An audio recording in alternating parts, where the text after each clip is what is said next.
Okay, so now I saw this video on my TikTok and I only watched a little part of it, but basically it's about, I guess, us fans, I guess. I don't know for sure. I think I watched OG Tobey Maguire Spider-Man. I didn't watch any of the Andrew Garfield ones because I think at that time I was like just at home watching cartoons all day. So I didn't really go out and watch movies. And then when I became a little older, I guess, like teenager, then that was when Tom Holland came out as Spider-Man. So that's when I started watching Spider-Man again. So I did miss out a lot, but these are all of Spider-Man's as a collective in the movies, all of their love interests. And apparently there are some loved and hated ones. I don't know too much, but I guess this video is like an up-to-date thing. So let's just get right into it. For every Spider-Man love interest fans adore, there's one they just can't stand. So the ones I don't know, hold on, rewind. Spider-Man love interest fans. So I know Zendaya, of course. I think I know, this is Gwen Stacy. This is, I think, OG MJ. I know her too. She's like on the same movie scenes, I guess, or the same time frame as those two.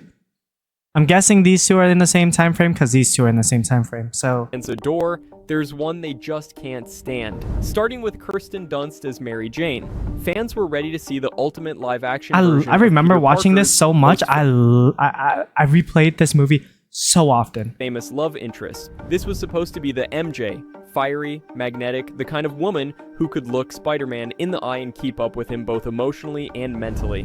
Okay, comics, so bad MJ bitch is a force of nature. But sorry, in the Raimi trilogy, what but we you know what got I mean, was a baddie. complicated. There you go. Instead of that vibrant, larger-than-life personality, movie MJ was written as someone constantly caught between different relationships. I remember that didn't she date Harry Osborn? I don't remember. And often too much. I need to rewatch these actually. Stranded. Hey, MJ. It's foul. My new birthday present. What is that? A ladybug car? I gotta go. A buggy? Across 3 films, MJ's character arc feels less like a supportive partner and more like a storm Peter can never escape. She spends the first movie chasing fame and running from her problems. By the second, she's a engaged cloud to astronaut chaser. John Jameson, while still harboring feelings for Peter. And in the third, that's foul. She's breaking up with Peter foul. under Harry's manipulation without giving him a real chance to explain himself. You know what this is? You know what I want for us? There's someone else. I've fallen in love with someone else. Damn, I feel that. What the heck? The constant back and forth wasn't just frustrating that was for deep. Peter Parker. Why do I remember it that? frustrated audiences who wanted to see their hero I think I was too supported, young. I think I was like not 5, 4? exhausted. Every time Hold Peter on. seemed to get What year did Spider-Man 3 come out? 2007. I was 6. closer to happiness, MJ would pull away. No, I was question him, 5. Or compare him unfavorably No, I was to someone 4. else. One of the biggest fan frustrations. Depending on the date. Her reaction when Peter misses her play in Spider-Man 2. Sorry, I can't He's math. literally I'm out just dumb. risking his life to save strangers, yet she treats it as a personal betrayal. Wait, does she know that he's Spider-Man at this point? I forgot. I don't remember. Like, if she didn't know, I kind of understand. Hey, where is my significant other? I want him to be there for me. You know what I'm saying? Type 5, you know? Autograph, please. But if she knew, and... What are you doing here? Oh, shit! Oh my god. And it's not Look just at the that pain in his eyes. Go back. Look at that. It's all watery. It's getting red. That's foul. I feel the goosebumps. I feel for him. And it's not just that one moment. Throughout the trilogy, MJ often seems drawn more to the idea of Spider-Man than Peter Parker himself. She craves the excitement, the grand gestures, She's in the dramatic attention. rescues. She But wants when the it comes to attention. standing by Peter during the quieter, harder moments, she falters. Yeah. And when she Like does that Charlie decide she Puth wants song. Peter, it's usually Oh, look at the swerve. after What is she she's wearing though? left I someone forgot else what. at the altar, broken up with another man, or burned a bridge. That lack of consistency left many fans feeling like she No, wasn't honestly, the MJ they've been waiting him bringing for. it back In the up, end, I Raimi's don't Mary like Jane it too. became one of the most divisive love interests in superhero movie history.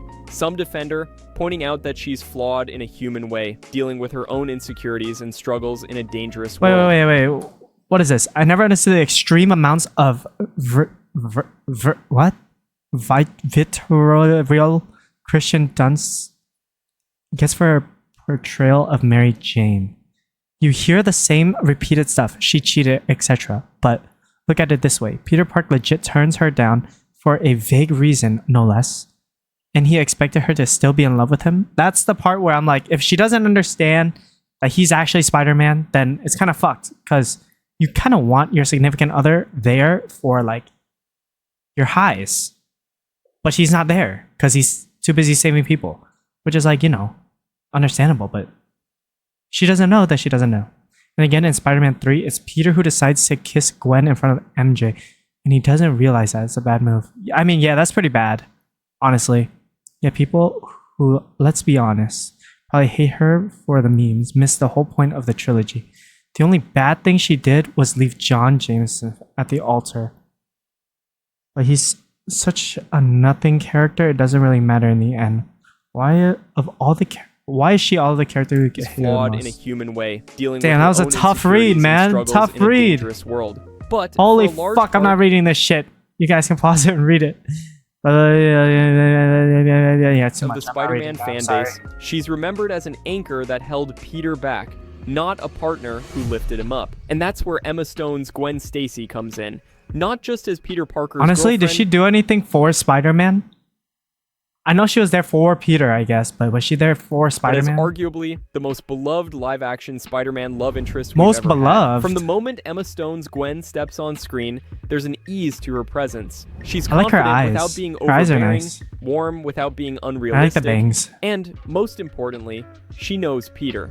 Not just Spider-Man, Peter Parker. She isn't there to be dazzled by the suit or the heroics. They look good she's together. there because she's drawn to the boy underneath the mask. The chemistry between Emma Stone and Andrew Garfield was electric, and yes, part of that was because they were dating in real life, but it translated perfectly to the screen. Every glance, every quip. That's why they look. I was like, they look good together. You remember? Every I don't moment know. between them I just felt know authentic. Andrew Garfield as Spider-Man. You know what I mean? The one in between Tom Holland and Tobey Maguire. But I never watched them. Like two people who actually liked each other outside Sadly, of the big I know. superhero spectacle. Boo. Oh, lovely. Yeah, they're beautiful, right? They're fucked up though. They were nice. No, they're beautiful. I'm sorry. What made Gwen different is that she wasn't just a passive bystander in Peter's life. Nah, she was involved. tough. That's why. She was smart, Oh! resourceful, and actively part of the story in a Oh, the way that chemistry. went beyond You really love do feel interest it. territory. When Peter tries to push her away for her safety, she doesn't just cry and walk off. She calls him out, makes her own decisions, and refuses to let Damn, she someone her else dictate own her boss. life. That's why. She wasn't waiting to be saved. She was already on the battlefield helping to save I know others. how to help you. What are you doing? I know the grid specs. I can reset the system. You can't be here right now. I'm not messing around. You can't be here right now. This is insane. Guess what? Nobody makes my decisions for me. That agency made her feel like a real person, Damn. and it's why so many fans I still like hold that. her up as the gold standard for Spider-Man romances. Of course, with Gwen Oh, Stacy fuck, comes no, one of the I most know this scene, I gut-wrenching think. moments in Spider-Man movie history. Her death in the amazing Spider-Man 2. We all Oh my knew the God, that tragic actually fate gives me from the chills. comics, but I seeing actually it have play out goosebumps screen on was everything. brutal. The way the film builds up her and Peter's Oh my God, why would you relationship makes that kill off loss the hit best? so Oh much my harder. It God. wasn't just Spider-Man losing someone. It was Peter losing the one person who truly understood every Holy part fuck, of him. I'm actually gonna For cry because of audiences, that. It felt That like actually losing gave the me, best oh shot my at a healthy, goodness, I don't know if you guys can supportive, see it. and balanced It's pretty bad. relationship we'd seen in the franchise. But while Gwen Stacy set the bar sky high, the MCU decided to take a very different approach with Tom Holland's first big screen romance. And that's where Liz Allen comes in. I didn't think she was that Homecoming, bad. Liz is everything Peter Parker thinks he wants. She's popular, confident, Yeah. kind, and somehow still approachable. Yeah. She's captain of the decathlon team. She's got the grades, and she doesn't. But what treat was the Peter like bad some part? awkward Why was there a red border around her? I don't remember too much about nobody. her. For once, we're All not I know is that watching her Peter dad was a climb villain. after That's someone it. Completely out of his league. Liz Like, understandable, actually she had to notices leave. him. She gives him the kind of normal, sweet high school romance Peter's never really had in the movies before. While Liz doesn't have the same deep narrative involvement as Gwen or Zendaya's MJ, she plays a key role in Peter's early MCU journey. She represents that pull between wanting a normal teenage life and the responsibility that comes with being Spider-Man. Every time Peter ditches her for hero duties, you feel the weight of what he's sacrificing, even if it's Yeah, but she just a doesn't know. She didn't know at the time. school dance or a pool party. It's a smaller scale love story, but it fits perfectly with Homecoming's friendly neighborhood tone. Of course, Liz Allen will forever be remembered for one of the MCU's best gut punch reveals. That moment when Peter shows up to her house for homecoming night, and Adrian Toomes, the Vulture, opens the door. I love Tom Holland's look, like his Peter. facial expressions. They're good. Look at it. He's like fucking like he's about to piss his pants. Hell of a grip. Come on in here. Come on. Suddenly, Liz isn't just a crush. She's the daughter of Spider-Man. Oh my god, I Man's remember biggest that. threat Look in at the his film. face. That dinner table scene with Toomes putting the pieces together while Liz sits blissfully unaware is pure tension. And when she finally learns the truth at the end, her heartbreak isn't overplayed. But it's enough to show that Peter's double life has real consequences for the people he cares about. Oh yeah, of course. What are you sorry for this time? The dance?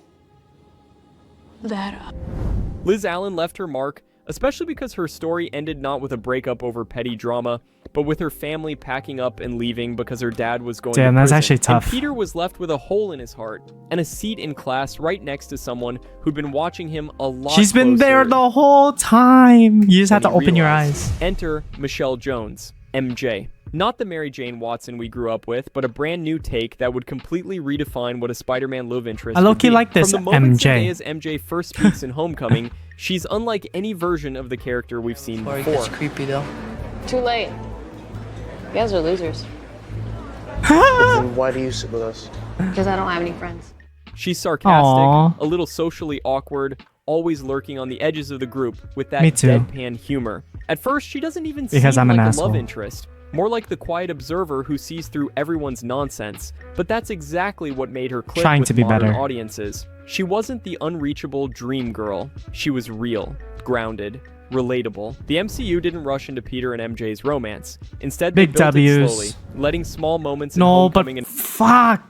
I'm sorry. But if you didn't watch it anymore, blah, blah, blah, yeah, the multiverse, whatever.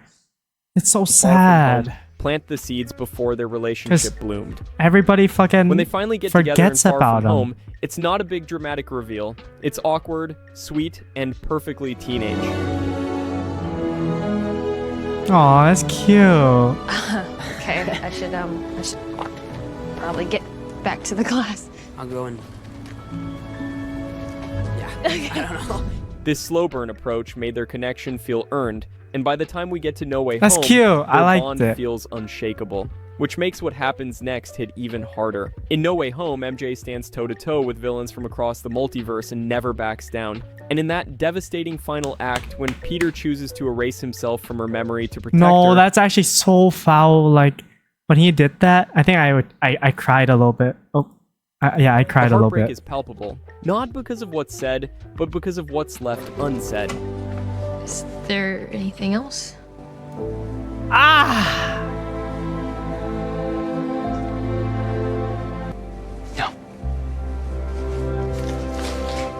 Zendaya's low-key saw his MJ proved eyebrows. that when a love interest is well written, fans will rally behind them for years. But the flip side? When a character is thrown into a film without purpose, no amount of comic book name recognition can save them. And that's exactly is what this? happened with Felicia Hardy in The Amazing Spider-Man 2. A character Okay. with legendary comic book roots reduced to nothing more than a Ah. wasted cameo. Felicia Hardy, played by Felicity Jones, should have been a big deal. In the comics, she's the Black Cat, a morally complex anti-hero, an occasional thief, and one of Peter Parker's most complicated romantic entanglements. But in The Amazing Spider-Man 2, she isn't a love interest, a rival, or even a threat. She's just a Harry villain? Osborn's assistant, that's it.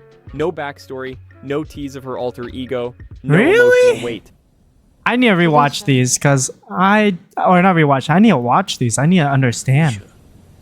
From now on, everybody at Is that this Harry? table Nah, the first Harry knows Osborn Felicia. ate that shit up. Her appearance is the perfect example of why The Amazing Spider-Man 2 gets so much criticism. It was trying to set up a cinematic universe instead of telling a complete story. Felicia felt like she was dropped in as a checkbox for future sequels that never happened. Fans didn't get to see her personality, her chemistry with Peter, or even a hint of the tension that makes her comic book counterpart so memorable. Felicia Hardy's cameo in The Amazing Spider-Man 2 was a case study in wasted potential. But sometimes, even a character with limited screen time can leave a lasting impression, not because they were perfect, but because they brought charm, depth, and a spark of life to a movie that desperately needed it. True. That's where Spider-Man 3's Gwen Stacy, played by Bryce Dallas Howard, comes in. Let's be honest, Spider-Man 3 was a crowded, messy film, too many villains, too many subplots, and a darker, there was Parker. a little we got edgy Peter Parker. You had like the Sandville. I think there's a lot of villains. Gwen Stacy stood out. She wasn't there to replace MJ, and she wasn't shoehorned in for sequel bait. Yeah, she was just her own served the person. Story as a rival love interest, a catalyst for Peter and MJ's drama, and a genuine presence in Peter's life. Pete, if you've got a picture of my kiss with Spider-Man, could you bring it to class? I'd really love it. For my portfolio. Damn, that's fucked. Spider-Man. Bryce Dallas Damn, right in front of her too. That's Howard actually brought Gwen's foul. classic comic book warmth and elegance to Whoa, life. they kind of look alike. Even in the limited time she had on screen, she felt wholesome, grounded, and likable. The kind of character you instantly trust. She wasn't manipulative or over the top. She was just a genuinely good person caught in the middle of Peter's increasingly messy personal life. Go ahead, lay one on me. Really? Yeah, they'll love it. All right. Yeah, the kid said no, man. Of course, we can't talk damn. about Gwen Stacy in Spider-Man 3 without mentioning one of the Look at this edgy ass motherfucker. Oh my god, look at that smart. Weirdly unforgettable. Why does he have that? Oh my moments in god. the Raimi trilogy, I love that the haircut. Jazz Club dance. On paper, it's supposed to be Peter's petty revenge against MJ, a cocky, symbiote-fueled display of arrogance. But what makes the scene so interesting is Gwen's role in it. She's clearly unaware of Peter's true intentions, walking into that club thinking she's there to support a friend. She dances with him, smiling, that's foul. laughing, and having fun, while the entire I audience forgot. knows Did Peter know that this MJ is was just gonna be Peter there? trying to get under MJ's skin. That was all for her?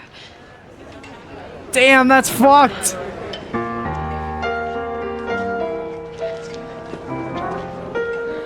I'm so sorry. For all the cringe that scene gets online, Gwen actually comes out of it looking better Damn. than Peter. She's graceful, confident, and has zero And she clue left she's her being used piece. as emotional ammo. And when she does realize what's going on, she apologizes to MJ, showing the kind of humility and class that makes her one of the most likable characters in the film. Oh, that was it. Well, damn.